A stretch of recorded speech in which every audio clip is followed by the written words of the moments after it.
Hoje o nosso papo é sobre Orlando, da Virginia Woolf, de uma forma um pouco diferente. A gente não vai comentar exatamente sobre a obra literária dela. Fique aí que vocês vão entender.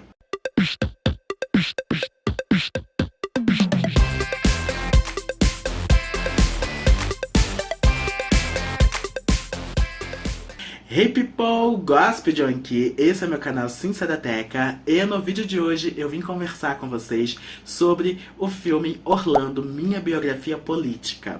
Esse filme barra documentário é baseado na obra de Virginia Woolf, nesse livro que quem acompanha o canal sabe que eu amo demais, demais, demais. Então eu fui assistir esse filme com muita empolgação e ele me fez refletir sobre muitas coisas, por isso que eu vim aqui conversar com vocês. Antes de começar tudo, eu peço de sempre, se inscrevam no canal, ativem o sininho, deixem um like, comentem aqui se vocês já leram Orlando e comentem aqui se vocês leram Orlando junto comigo na LC do Gossip lá em 2021. Gente, eu tenho um carinho muito grande por essa LC, porque foi uma LC muito rica de discussão, de comentários, a gente realmente destrinchou essa obra e se tornou um dos meus livros favoritos da vida, por isso essa empolgação para comentar sobre essa adaptação e fazer um pequeno debate com vocês aqui sobre as vidas trans. Orlando foi lançado no ano de 1928 e esse livro quebra todas as barreiras do tempo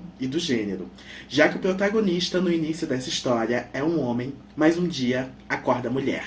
E além de acordar mulher, salta no tempo. São mais de 3 séculos em que Orlando vive com um gênero diferente daquele com o qual nasceu, e experimenta as mais diversas experiências e faz com que a gente reflita sobre o papel de gênero na sociedade. Virginia Woolf é uma lenda, é uma gênia, era feminista, era apaixonada por uma mulher. Esse livro, inclusive, ele tem inspiração na Vita, que era ali o seu grande amor. E a autora foi completamente à frente do seu tempo quando discutiu o papel de gênero de uma forma tão ousada.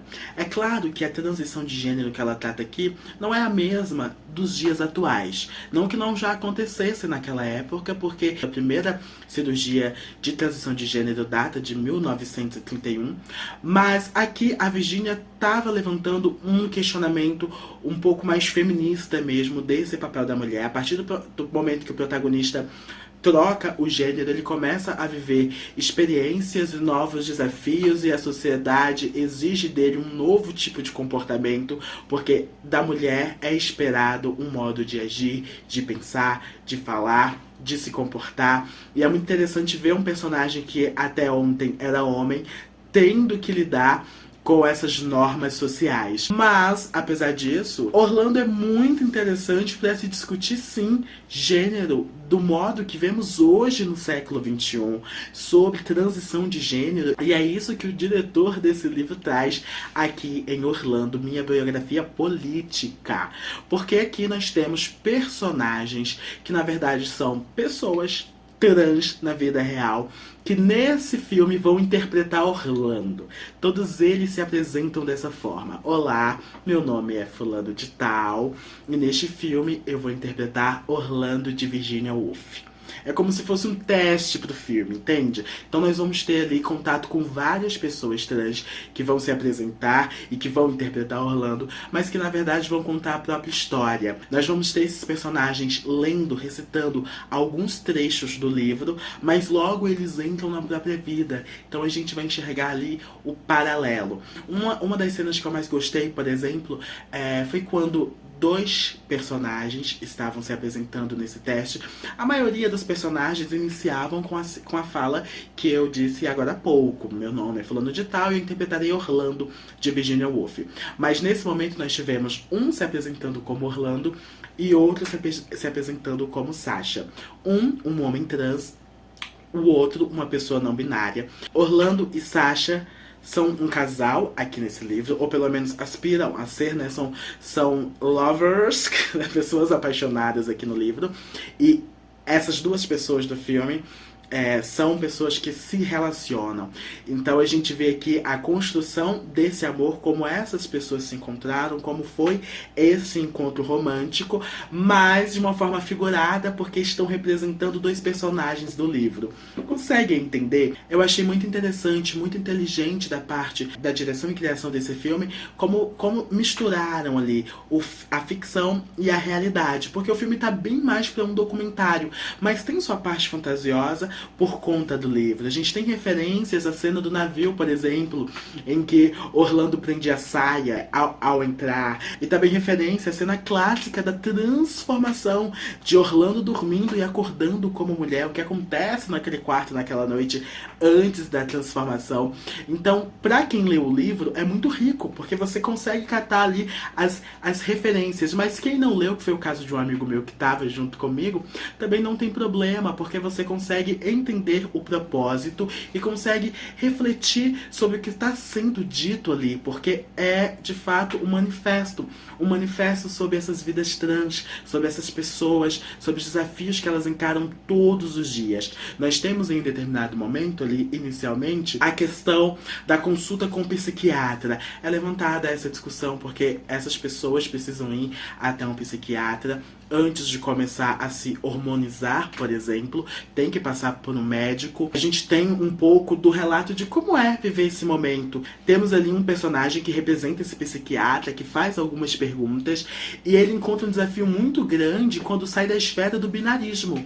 Quando ele sai dali da pessoa que, por exemplo, quer transicionar do gênero masculino para o feminino, ou do feminino para o masculino, quando ele sai disso e encontra uma pessoa, por exemplo, de gênero fluido, de gênero não binário, é uma pane no sistema para aquele psiquiatra. Ele não sabe como levar essas perguntas, não sabe entender aquele paciente. Foi curioso e engraçado de assistir também, porque o filme leva para o humor em alguns momentos, mas uma grande interrogação, assim, uma provocação muito grande daquele personagem, juntamente ali com o psiquiatra. As perguntas que ele faz pro psiquiatra, na verdade a maneira como responde ao psiquiatra, faz a gente refletir sobre muitas das coisas que acontecem ali fora da nossa realidade, fora da nossa bolha. Porque a gente que vive na realidade cis não imagina os desafios e percalços que essas pessoas passam todos os dias. Para além do contato com o psiquiatra, a própria questão da hormonização,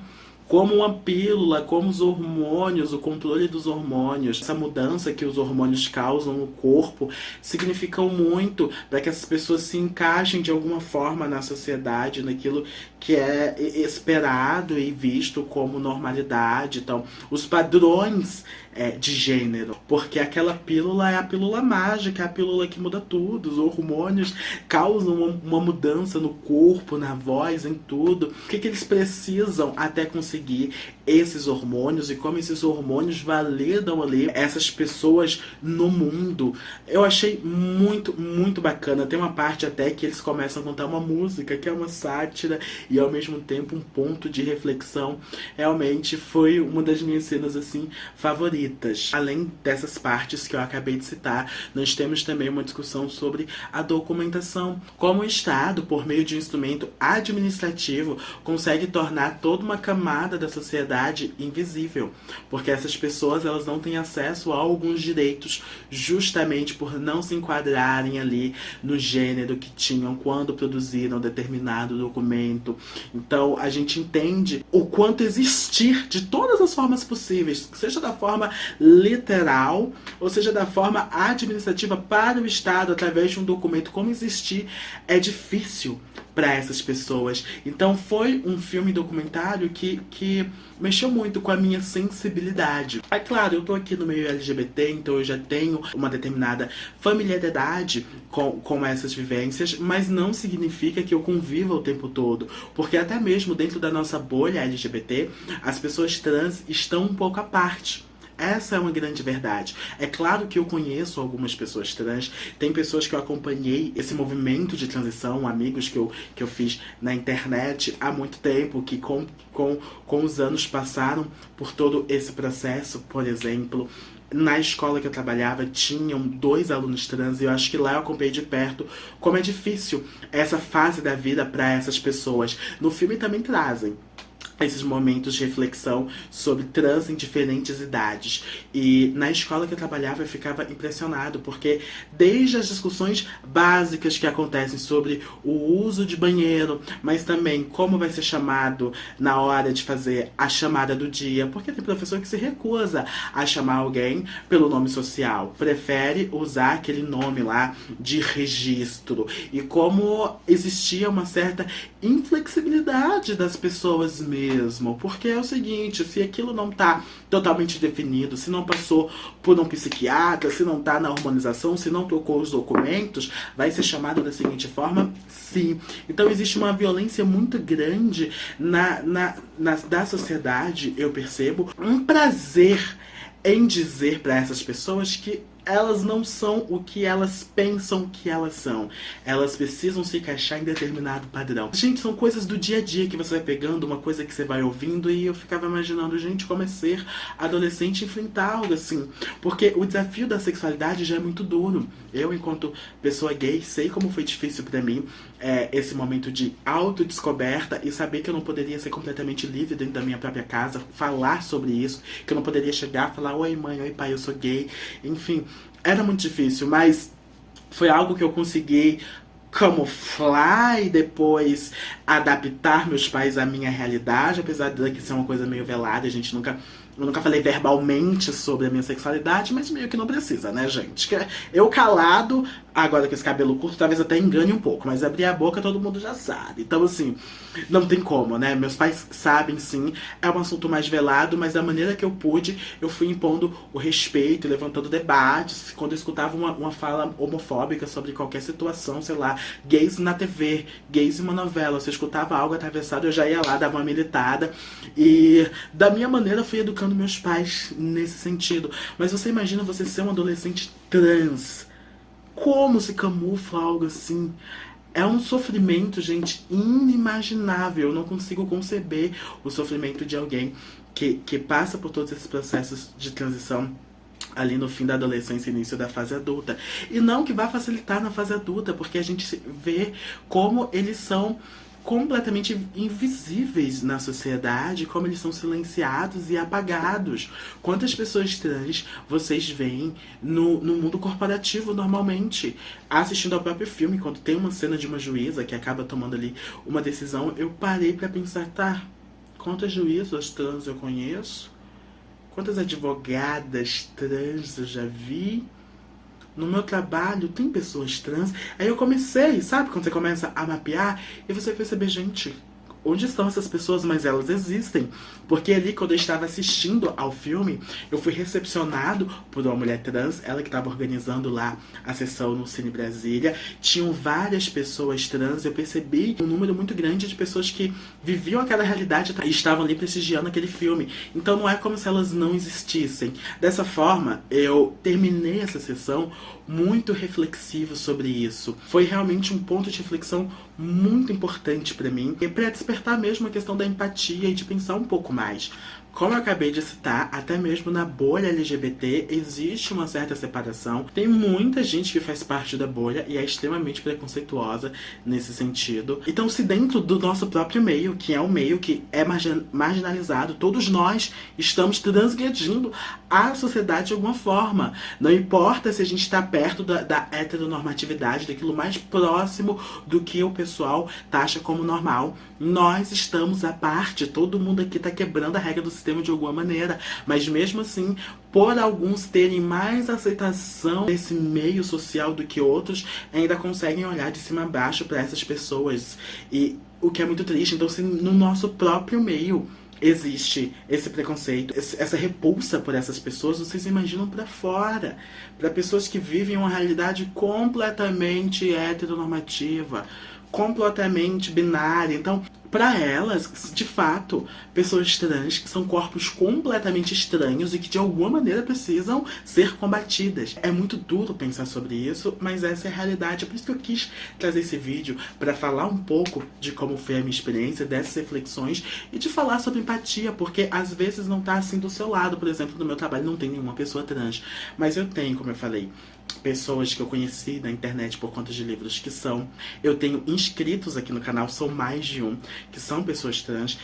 Eu tenho inscritos que têm filhos trans aqui no canal, porque acompanho a vida da galera que me segue. E é isso, pra você perceber que essas pessoas existem, elas estão aí, e a gente precisa exercitar o máximo que a gente pode da nossa empatia, sabendo como essas questões de gênero têm muita relação também com o papel social. E, inclusive, o papel social que dão pro gênero, eles atrapalham não só a vida dessas pessoas trans, mas de pessoas cis também, e especialmente de mulheres e homens gays, que transgridem de alguma forma aquilo que é esperado de padrões de comportamento, porque é esperado um determinado comportamento, é esperado um determinado padrão.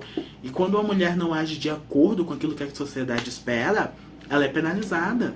Quando o homem, ele não coloca pra fora toda a sua masculinidade, virilidade, ele é penalizado. Então é perceptível o quanto o gênero é usado para silenciar, para moldar e para manter algumas pessoas no privilégio, porque no topo dessa cadeia a gente sabe quem tá lá. É o homem cis hétero. Ele tá sendo beneficiado enquanto todo o resto tá indo ladeira abaixo. Então foi um filme muito interessante nesse sentido. E eu indico pra vocês que gostam de pensar mais sobre esses temas, que gostam dessas provocações. Quando a gente fala dessa questão de gênero, principalmente da questão de mulheres trans, existe toda uma discussão que envolve as próprias mulheres cis e o feminismo radical. E existem sim teorias que se chocam, mas como eu disse, todos saem prejudicados de alguma maneira. Então, no fim do dia, tem mulher se sofrendo pra caralho, porque o patriarcado, ele é cruel. E no fim do dia, essas mulheres trans estão sofrendo também, estão morrendo, estão tendo a expectativa de vida muito baixa. Porque a sociedade normalizou o assassinato dessas pessoas. Era um vídeo para comentar sobre o filme, todas as reflexões que eu fiz, mas ao mesmo tempo é difícil. É como falar de racismo aqui no canal, que de vez em quando eu falo por conta de um livro ou outro que eu leio. Porque quando você vem, você fala, você coloca pra fora, você percebe que tem gente morrendo todos os dias, tem gente sem acesso básico, tem gente sendo impedida de ser. É muito doloroso pensar sobre tudo isso, mas fico feliz de ter tido a oportunidade de assistir esse filme. Foi com meu amigo Vitinho, tem um vlogzinho lá no Instagram do canal, assistam lá. Foi ótimo também, o Vitor é um amigo meu, ele é gay também, ele amou, ele ficou bem tocado com tudo, e a gente saiu muito satisfeito da sessão. Mal posso esperar pra reler Orlando da Virginia Woolf, porque eu amo demais essa mulher. Aqui na tela tá aparecendo o nome de todos os meus apoiadores. Um beijo, muito obrigado pelo carinho de sempre. A gente se encontra então na próxima semana. XOXO, Gaspedião.